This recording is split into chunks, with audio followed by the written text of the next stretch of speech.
আসসালামু আলাইকুম ওয়া রাহমাতুল্লাহি ওয়া বারাকাতুহু। কুরআন মাজিদ আল্লাহ তাআলার ঐশী বাণী। এই কিতাবে আল্লাহ তাআলা পূর্ববর্তী অনেক উম্মতদের দৃষ্টান্ত তুলে ধরেছেন, যেন তা জেনে আমরা এসব থেকে শিক্ষা গ্রহণ করতে পারি। আল্লাহ তাআলা বলেন, আর আমি রাসূলদের সব বৃত্তান্ত তোমাকে বলছি, যা দ্বারা তোমার অন্তরকে মজবুত করছি। আর এভাবে তোমার কাছে মহাসত্য এবং ঈমানদারদের জন্য নসিহত ও স্মরণীয় বিষয়বস্তু এসেছে। কুরআন আল কারিমে পূর্ববর্তী উম্মতদের সমূলে ধ্বংসপ্রাপ্ত হবার নানাবিধ কারণ বর্ণিত হয়েছে। তন্মধ্যে গুরুত্বপূর্ণ 5টি কারণ সম্পর্কে আলোচনা করা হবে আজকের ভিডিওতে। চলুন তবে মূল আলোচনা শুরু করা যাক। নাম্বার 1, পক্ষপাতী হয়ে সাজার রায় প্রদান।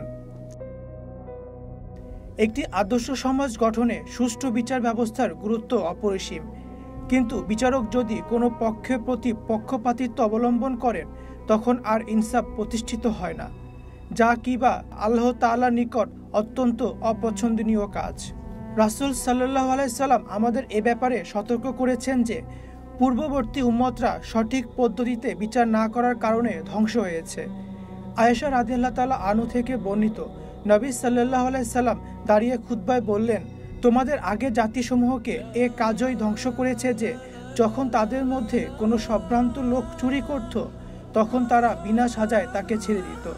অন্যদিকে যখন কোনো অসহায় গরিব সাধারণ লোক চুরি করত তখন তার উপর শাস্তি প্রয়োগ করত। আল্লাহর কসম, যদি মুহাম্মদ সাল্লাল্লাহু আলাইহি সাল্লামের কন্যা ফাতিমা চুরি করত তাহলে আমি অবশ্যই তার হাত কেটে দিতাম। নাম্বার 2, কৃপণতা। সম্পদের প্রতি অতিরিক্ত মোহ মানুষকে অন্ধ করে ফেলে। তখন মানুষের হিতাহিত জ্ঞান বুদ্ধি সকল কিছু লোপ পায়। সম্পদের প্রতি অধিক লোভ করা ও তা খরচ করার ব্যাপারে কৃপণতা করা ছিল আগের উম্মতদের ধ্বংসের একটি কারণ। কুরআন ও হাদিসের বিভিন্ন জায়গায় আল্লাহ সুবহানাহু ওয়া তাআলা ও তার রাসূল সাল্লাল্লাহু আলাইহি সাল্লাম আমাদের কৃপণতার থেকে সতর্ক করেছেন। জাবের ইবনে আব্দুল্লাহ রাদিয়াল্লাহু তাআলা আনহু থেকে বর্ণিত, রাসূল সাল্লাল্লাহু আলাইহি সাল্লাম বলেছেন, তোমরা অত্যাচার থেকে বিরত থাকো, কেননা কিয়ামতের দিন অত্যাচার অন্ধকারে পরিণত হবে।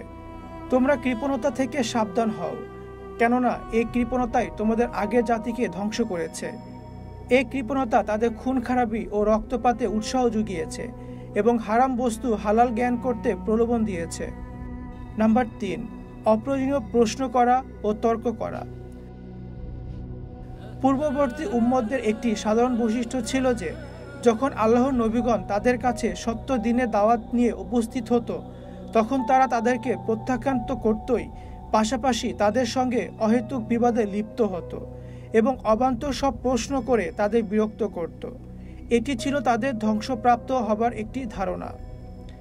আবু হুরায়রা রাদিয়াল্লাহু তাআলা আনহু বলেন, রাসূলুল্লাহ সাল্লাল্লাহু আলাইহি সাল্লাম আমাদের উদ্দেশ্যে ভাষণ দিলেন এবং বললেন, তোমরা আমাকে ততটুকু কথার ওপর থাকতে দাও যতটুকু আমি তোমাদের জন্য বলি, কারণ তোমাদের আগের লোকেরা তাদের বেশি প্রশ্নের কারণে এবং তাদের নবীদের বিরোধিতার কারণে ধ্বংস হয়েছে। অতএব আমি তোমাদের যখন কোনো কিছু করার নির্দেশ দেই তোমরা তা যথাসাধ্য পালন করো, এবং যখন তোমাদের কোনো কিছু করতে নিষেধ করি তখন তা পরিত্যাগ করো। নাম্বার 4, অতিরিক্ত বাড়াবাড়ি করা। যে কোনো ক্ষেত্রেই অতিরিক্ত বাড়াবাড়ি করা নিন্দনীয় ও বর্জনীয়, হোক তা দুনিয়াবী ক্ষেত্রে কিংবা দিনের ক্ষেত্রে। পূর্ববর্তী উম্মতদের মধ্যে এমন কিছু মানুষ ছিল যারা দিনের ক্ষেত্রে সীমা লঙ্ঘন করত। আল্লাহ তাআলা বলেন, হে কিতাবীরা, স্বীয় দিনের মধ্যে তোমরা বাড়াবাড়ি করো না এবং আল্লাহ সম্পর্ক সত্য ছাড়া কিছু বলো না। ইবনে আব্বাস রাদিয়াল্লাহু তাআলা আনহু বলেন, রাসূলুল্লাহ সাল্লাল্লাহু আলাইহি সাল্লাম বলেছেন, সাবধান, দিনের ব্যাপারে বাড়াবাড়ি করো না, কেননা তোমাদের আগে যারা ছিল ধর্মের ব্যাপারে বাড়াবাড়ি তাদের ধ্বংস করেছে। নাম্বার 5, দুনিয়ার ব্যাপারে প্রতিযোগিতা লিপ্ত হওয়া। আল্লাহ তাআলা আমাদেরকে ভালো কাজে প্রতিযোগিতা করার নির্দেশ দিয়েছেন, বিপরীতে দুনিয়ার ব্যাপারে প্রতিযোগিতা করতে নিষেধ করেছেন, কেননা দুনিয়ার মোহ আমাদের পরকাল থেকে বিমুখ করে দেয় এবং অন্যান্য অপরাধের দ্বার খুলে দেয়। রাসূল সাল্লাল্লাহু আলাইহি সাল্লাম শপথ করে বলেছেন, আমি এই উম্মতদের ব্যাপারে দরিদ্রতার ভয় করি না, আমি ভয় করি তাদের দুনিয়া নিয়ে প্রতিযোগিতা করা। মিসওয়ার ইবনে মাখরামা রাদিয়াল্লাহু তাআলা আনহু থেকে বর্ণিত, আল্লাহর রাসূল সাল্লাল্লাহু আলাইহি সাল্লাম বলেন, সুসংবাদ গ্রহণ করো এবং যা তোমাদের খুশি করে তার আকাঙ্ক্ষা রাখো। আল্লাহর কসম, আমি তোমাদের ব্যাপারে দারিদ্র্যের ভয় করি না, কিন্তু তোমাদের ব্যাপারে এই আশঙ্কা করি যে তোমাদের ওপর দুনিয়া এরূপ প্রসারিত হয়ে পড়বে যেমন তোমাদের অগ্রবর্তীদের ওপর প্রসারিত হয়েছিল, আর তোমরাও দুনিয়ার প্রতি আকৃষ্ট হয়ে পড়বে যেমন তারা আকৃষ্ট হয়েছিল, আর তা তোমাদের ধ্বংস করবে যেমন তাদের ধ্বংস করেছে। আফসোসের বিষয় হচ্ছে এই সকল বৈশিষ্ট্যের মধ্যে সকল কিছুই বর্তমানে উম্মতে মুহাম্মাদের মধ্যে বিদ্যমান আছে। আল্লাহ তাআলা আমাদেরকে রাসূলুল্লাহ সাল্লাল্লাহু আলাইহি সাল্লামের দুয়ার বরকতে ধ্বংসের হাত থেকে বাঁচিয়ে রেখেছেন, নতুবা আমরা আমাদের ওপর আযাব আসার কোনো কাজই বাকি রাখিনি। আল্লাহ তাআলা আমাদেরকে এই বর্জনীয় গুণগুলো থেকে বেঁচে থাকার তৌফিক দান করুন। আমিন।